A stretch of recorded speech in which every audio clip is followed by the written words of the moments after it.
नमस्कार, India voice देख रहे हैं यहां पर। मैं हूं आपके साथ शिवम दुबे। इंडिया वॉइस के खास कार्यक्रम खबर दिन भर में आप सबका स्वागत है। बुलेटिन की शुरुआत करेंगे। देश में पेपर लीक के मामले में प्रधानमंत्री नरेंद्र मोदी सरकार ने लोकसभा में जवाब दिया। विपक्षी सांसद बी मणिकम टैगोर के सवाल पर शिक्षा मंत्री धर्मेंद्र प्रधान ने कहा कि नीट परीक्षा में केवल बिहार में एक सेंटर पर लीक या कदाचार की खबरें आई। बिहार पुलिस और सीबीआई कार्रवाई कर रही है। प्रधान ने विपक्ष के 7 साल में 70 बार पेपर लीक को लेकर कहा कि ऐसा कोई डेटा या सबूत नहीं जो इसकी तस्दीक करती है। सुनिए उन्होंने क्या कुछ कहा।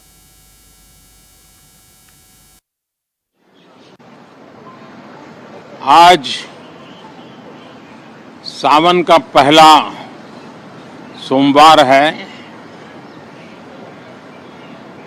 इस पवित्र दिवस पर एक महत्वपूर्ण सत्र का प्रारंभ हो रहा है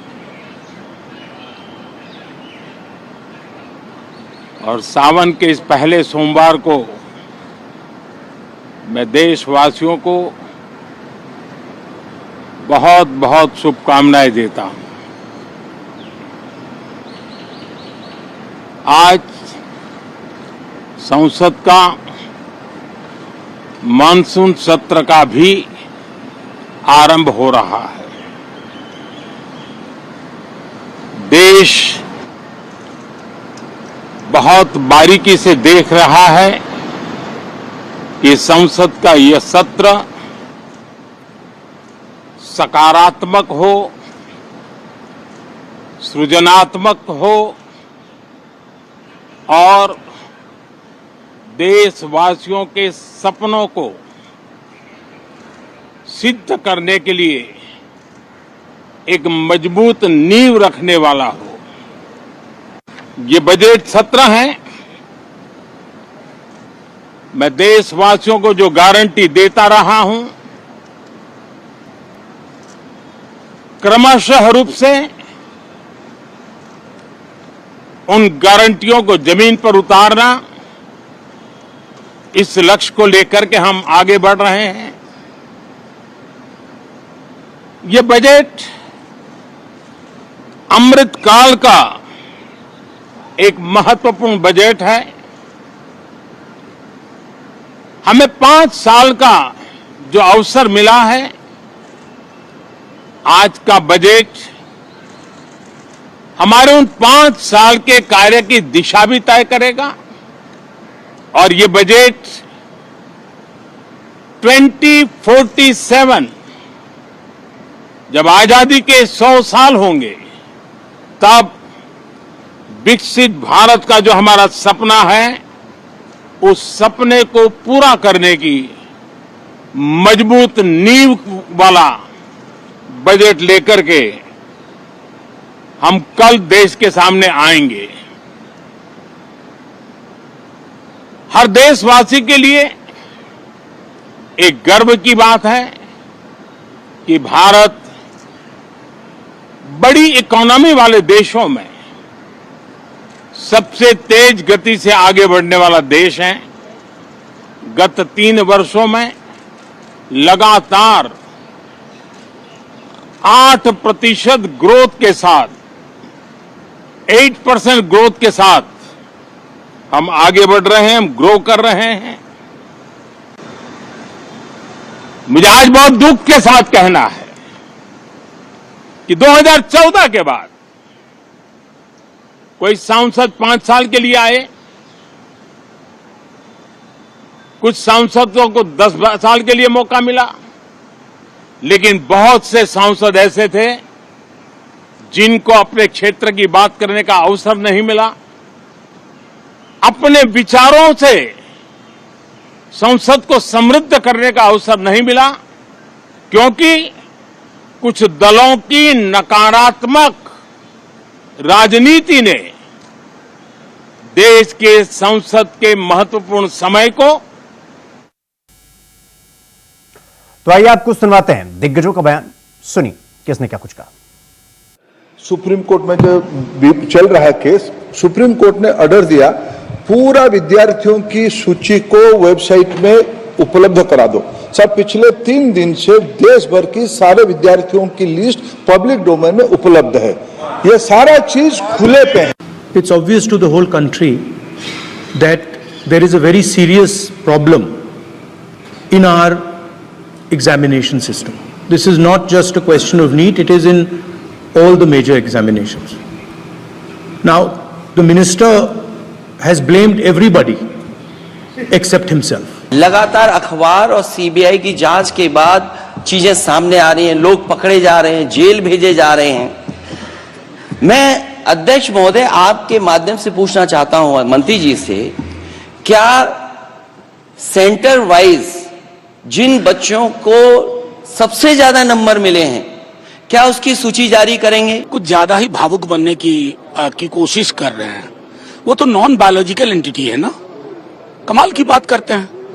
भैंस मंगलसूत्र मुजरा से किसका गला घोटा जा रहा था? प्रधानमंत्री जी, मैं बार बार कहता हूं, जब कभी दूसरों पर तबसरा कीजिए, सामने आईना रख लिया कीजिए, और इससे बेहतर कोई आईना नहीं है। दल से ऊपर उठ के हम जब देखेंगे, जब वो पूरा विपक्ष को मौका देंगे। बार बार हम कह रहे थे कि प्रधानमंत्री जी को बोलने से पहले 2 मिनट का, केवल 2 मिनट का समय मणिपुर के उस सांसद को दे दें जिसके क्षेत्र में इतनी गंभीर वारदातें हुई हैं, इतनी गंभीर हिंसा हुई है। उसी को मौका नहीं दिया तो फिर मणिपुर की बात कैसे निकल के सामने आएगी? बस 2 मिनट की बात थी, अगर 2 मिनट वो मान जाते तो 2.5 घंटे हम मान जाते। ये कैसी विडंबना है कि जो चुनाव में हारे हैं वो लोग ऐसा बर्ताव कर रहे हैं जैसे चुनाव उन्होंने ही जीता है, और उसी का नतीजा कि संसद में अवरोध। प्रजातंत्र की जो धज्जियां उड़ाने का काम है प्रधानमंत्री जी आप पिछले 10 साल से कर रहे हो, और जिस 2.5 घंटे का 2.5 घंटे में आप इतना परेशान हो गए, 2.5 घंटे में आप इतने परेशान हो गए, आप कह रहे हो मेरे पसीने छूट गए। भाई पसीने तो छूटने हैं, आप कह रहे हो मेरे को बोलने नहीं दिया। सदन में विपक्षी दलों को अपनी बात रखने का मौका मिलना चाहिए। 140 करोड़ देशवासियों का गला 10 साल से मोदी जी ने घोट रखा है। कभी अपने जहन में झांक कर उसकी भी बात देख लें। और जहां तक संसद का सवाल है, संसद का तिरस्कार, संसद की अनदेखी और संसद को एक तरह से कठपुतली बनाए रखने का काम वो प्रधानमंत्री मोदी जी ने किया है। रुक करेंगे अगली खबर की ओर। उत्तर प्रदेश और उत्तराखंड सरकार ने कांवड़ यात्रा मार्ग पर सभी दुकानों पर नेम प्लेट लगाने का आदेश जारी किया था। इस पर सुप्रीम कोर्ट ने सोमवार को रोक लगा दी। कांवड़ यात्रा मार्ग पर स्थित सभी भोजनालयों और ढाबों पर मालिकों और कर्मचारियों के नाम लिखने का आदेश दिया गया। श्रावण मास में से ही शुरू हो गया है। भक्त और श्रद्धालु कांवड़ लेकर भोले शंकर को जल चढ़ाने के लिए कई किलोमीटर की यात्रा करते हैं। उसी यात्रा के दौरान कई दुकानों और ढाबों से वो खाने का सामान और अन्य चीजें खरीदते हैं। यूपी सरकार ने सबसे पहले आदेश जारी कर इन दुकानों पर मालिकों का नाम लिखवाने का आदेश जारी किया था, ताकि श्रद्धालु अपनी पसंद की दुकान से सामान खरीद सके। उसके बाद ऐसा ही आदेश उत्तराखंड सरकार ने भी जारी किया।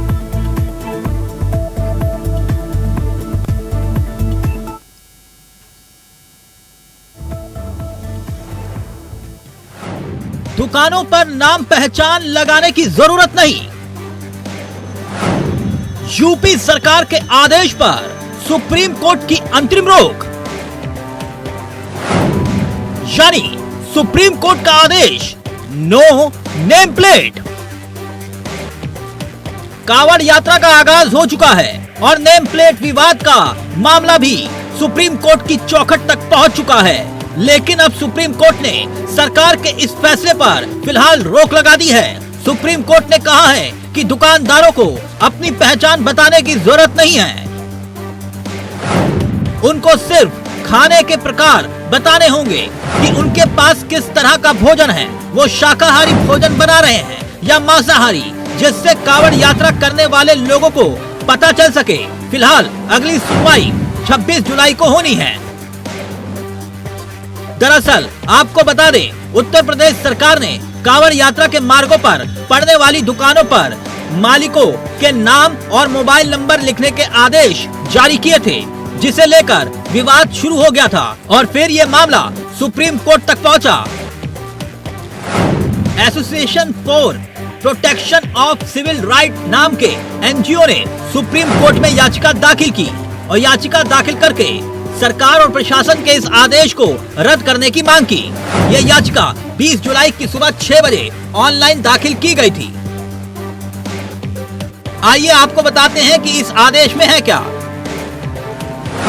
कांवड़ यात्रा शुरू होते ही यूपी सरकार के आदेश पर सुप्रीम कोर्ट की अंतरिम रोक लगने से साफ हो गया कि अब दुकानदारों को अपनी पहचान बताने की जरूरत नहीं होगी, सिर्फ खाने के प्रकार बताने होंगे और उनके पास किस तरह का भोजन है ये भी बताना होगा। अब 26 जुलाई को इस मामले की अगली सुनवाई होगी। आपको बता दें कि प्रशासन के स्तर पर पहले ये आदेश जारी किया गया था। मुजफ्फरनगर पुलिस ने सिर्फ जिले के कांवड़ यात्रा मार्गों पर पड़ने वाली दुकानों और भोजनालयों को इसमें शामिल किया था, लेकिन विपक्ष के विरोध के बाद मुख्यमंत्री योगी आदित्यनाथ ने इसे पूरे प्रदेश में लागू करने का आदेश दिया। लेकिन विपक्षी दल तो विरोध कर ही रहे थे, साथ ही सहयोगी दल भी इस पूरे के पूरे मामले को लेकर मैदान में कूद गए।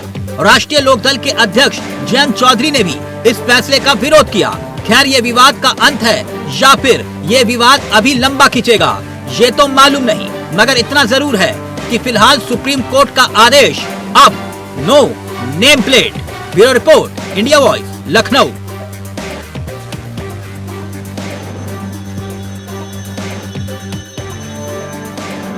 माननीय उच्चतम न्यायालय ने उत्तर प्रदेश की योगी आदित्यनाथ सरकार के जहरीले आदेश के ऊपर रोक लगाकर इस देश के भाईचारा और अमन को कायम किया है, उसको मजबूती दी है। हम इस निर्णय का स्वागत करते हैं और उत्तर प्रदेश की योगी आदित्यनाथ सरकार से अनुरोध करते हैं कि कम से कम इस तरीके के समाज में जहर बोलने वाले आदेशों को करने से पहले एक बार गंभीरता से विचार करें।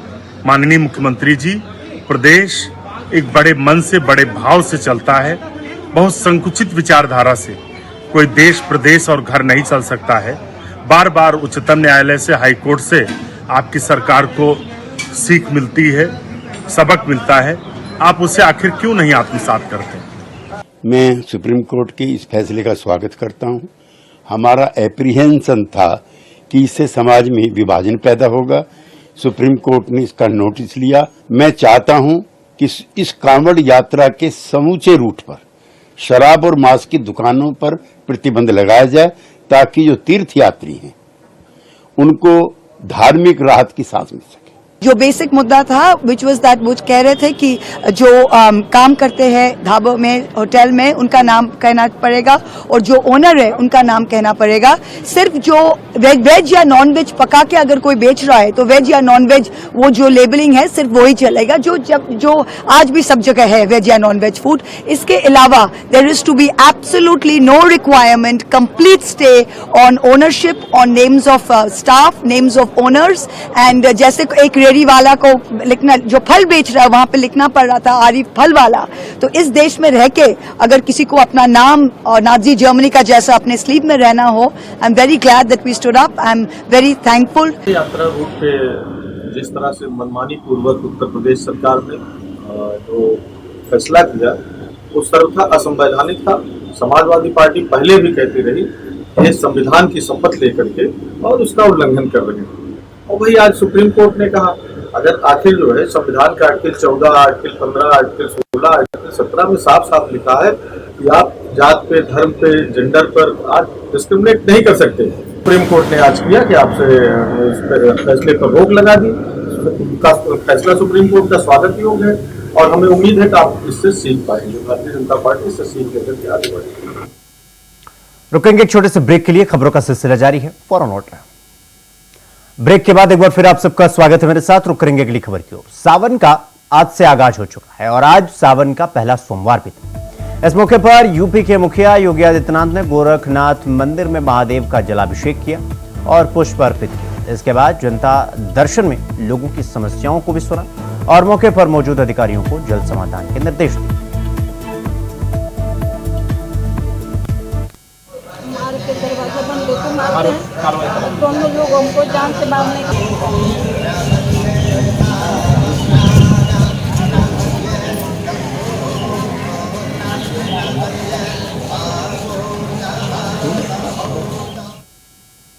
तो वहीं आम आदमी पार्टी के सांसद संजय सिंह ने प्रेस कॉन्फ्रेंस करते हुए केंद्र सरकार पर जमकर हमला बोला। क्या कुछ कहा संजय सिंह ने, आइए आपको सुनाते हैं। ये प्रेस वार्ता इस बात के लिए है कि किस तरह से भारतीय जनता पार्टी देश की सरकार और दिल्ली के एलजी मिलकर अरविंद केजरीवाल की जिंदगी के साथ खिलवाड़ कर रहे हैं। किस तरह से जेल में उनको मारने की साजिश रची जा रही है, आज एक एक करके बिंदुवार आपको वो सारी बातें बताऊंगा। और आज कोई भी बात प्रमाण और तथ्य के परे नहीं, बल्कि सबूतों के साथ जो कागजात जेल की अथॉरिटीज ने कानूनी रूप से उपलब्ध कराए हैं अरविंद केजरीवाल जी के वकील को, उन कागजातों के आधार पर आपसे बात करेंगे। ये मेडिकल रिपोर्ट बताने के लिए काफी है कि अरविंद केजरीवाल के साथ कोई भी अनहोनी घटना किसी भी दिन जेल के अंदर घटित हो सकती है।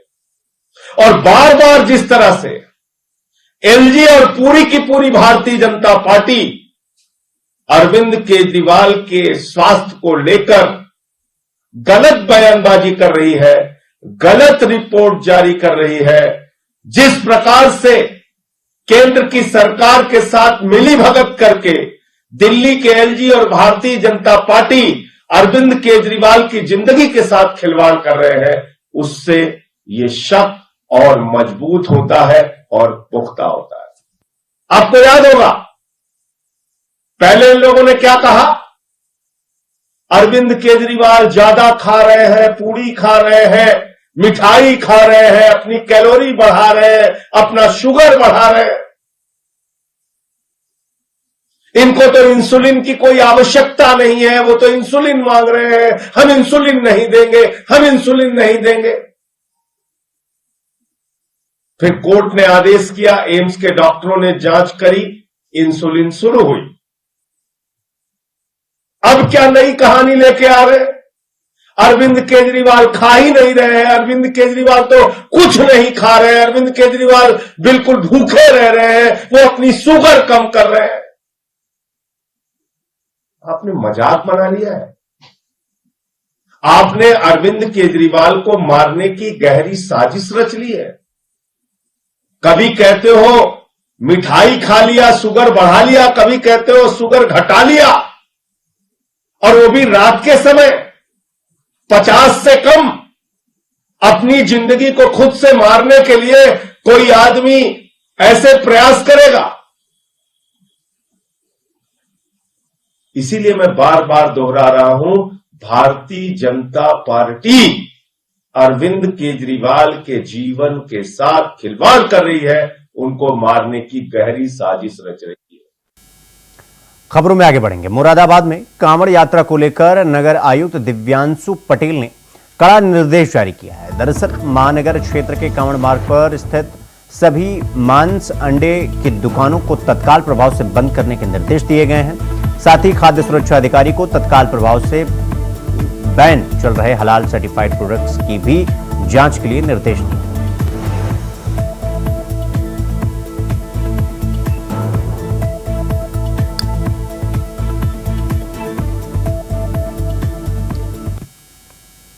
तो वहीं लखनऊ के joint CP law and order का इस पद से हस्तांतरण होने के बाद उनकी मुश्किलें बढ़ती हुई दिखाई दे रही। लखनऊ के जीसीपी एलओ के पद पर अमित वर्मा को तैनाती दे दी गई है। लखनऊ के सेंट्रल बार एसोसिएशन के महामंत्री अमरेश पाल सिंह ने सीएम योगी को पत्र लिखकर उनके कार्यकाल में ही दर्ज हुए मुकदमों के जांच की मांग की।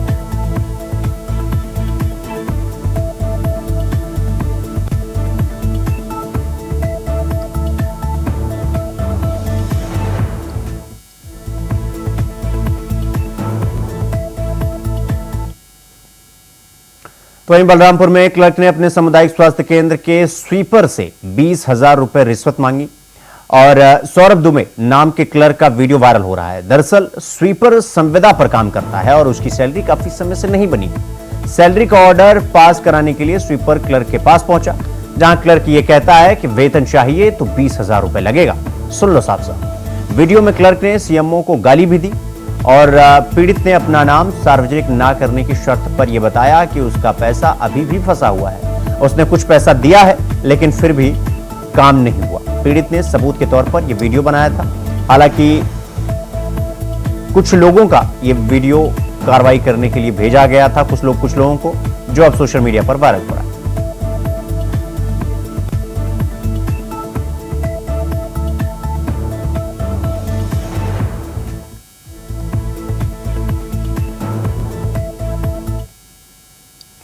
रुक करेंगे अगली खबर की ओर। बलरामपुर के लालिया थाना क्षेत्र के नारायणपुर गांव में संदिग्ध परिस्थितियों में 24 साल के एक युवक की इलाज के दौरान मौत हो गई। तो वहीं मृतक के भाई ने हत्या का आरोप लगाकर थाने में तहरीर दी। जानकारी मिलने पर पुलिस मौके पर पहुंची और शव को कब्जे में लेकर पोस्टमार्टम के लिए भेजकर आगे की कार्रवाई में जुट गई। तो सूचना मिलते ही पुलिस मौके पर पहुंची और शव को कब्जे में लेकर पोस्टमार्टम के लिए।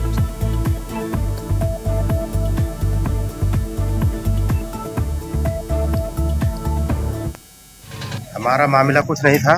पहले हमारे घर गए, हमारे घर से हमारे भाई को लमसम 10-15 मिनट से कौन गया था? राकेश यादव, शोभा का लड़का, ये गया हमारे घर। हमारे घर से इसको जब तक नहीं उठ रहा था इसको कोंच कर मेरे भाई को यहाँ पर ले आया। 7 बजे वहाँ से घर से मेरे लाया। 7 बजे के बाद में 8 बजे इसका ये समझ लो कहानी साफ हो गया। हाँ, यही इतना बात है और कोई बात नहीं। मौत हो गया, कहानी करे कहानी। तो उसमें आप क्या चाहते हैं? हम यहाँ चाहते हैं कि मतलब जे व्यवस्था कराते होकर दंड भोगे, हम बाबू को ना जानी थे, जिससे हमारे में कौन बात जानकारी नहीं रहा। जो साथे गया वही झेले वही बेले। आप कौन है उसके? हम भाई हैं बड़ा। तो वहीं संभल के चौंदौसी मुरादाबाद रेल लाइन के गुंथल स्टेशन पर बरेली दिल्ली ट्रेन में आग लगने से दहशत का माहौल हो गया। भगदड़ में ट्रेन से कूदे कुछ यात्रियों के चोटिल होने की भी खबर सामने आई है। बताया जा रहा है कि घटना के दौरान ट्रेन रेलवे स्टेशन पर खड़ी थी।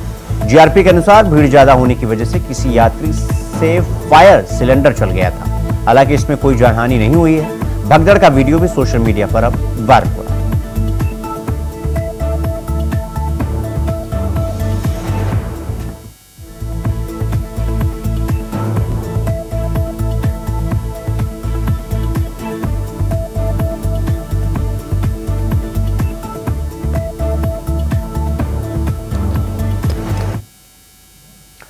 तो वहीं बदायूं के बिसौली तहसील क्षेत्र का मामला सामने आया है, जहां पुलिस में नौकरी लगवाने के नाम पर एक युवक ने 4,50,000 रुपए ठग लिए। बलवीर सिंह नाम के शख्स ने आरोप लगाया कि बिसौली कोतवाली क्षेत्र के मलखानपुर गांव के रहने वाले डॉक्टर जयवीर ने बलवीर के भतीजे की पुलिस में नौकरी लगवाने के नाम पर 4,50,000 रुपए लिए हैं, जिसका एक वीडियो भी सामने आया है, जिसमें डॉक्टर रुपए लेता हुआ साफ साफ नजर भी आ रहा है। अब जयवीर नौकरी नहीं लग पाया तो पीड़ित ने रुपए मांगे, लेकिन जयवीर ने रुपए नहीं दिए और गाली गलौज करने लगा। इसके बाद पीड़ित ने वरिष्ठ पुलिस अधीक्षक और स्थानीय पुलिस को लिखित शिकायत पत्र देकर कानूनी कार्रवाई की मांग की। डॉक्टर है जयवीर मलखानपुर का, उसने हमसे 4,50,000 रुपए ले लिए कि तुम्हारे भतीजे की हम नौकरी लगवा देंगे। जयवीर डॉक्टर ने पुलिस में नौकरी लगवा देंगे। हाँ, फिर क्या हमने कही में ठीक है साहब कोई बात ना, हमें तो रुपए हमने दे दिए। बाकी बाद में बोलो ऐसा है कि फार्म डाल दो, हमें फार्म डलवा दिया। महीना 2 महीना बाद 4-6 महीना हो गए, हमने बाकी जांच करी तो तब हमें जांच पड़ी कि ये ऐसे धंधे करता है, नौकरी नहीं लगवा पाएगा। तो हमने कही भैया ऐसा नौकरी तू ना लगवा पाएगा, हमारे पैसे वापस दे दे। तो उनने कुछ दिन को हमसे कही कि हाँ दे देंगे, चलो तुम्हारा काम ना होगा पैसे ले लो, कल करते रहो। बाकी बाद में हमें गंदी गंदी गाली देते हो।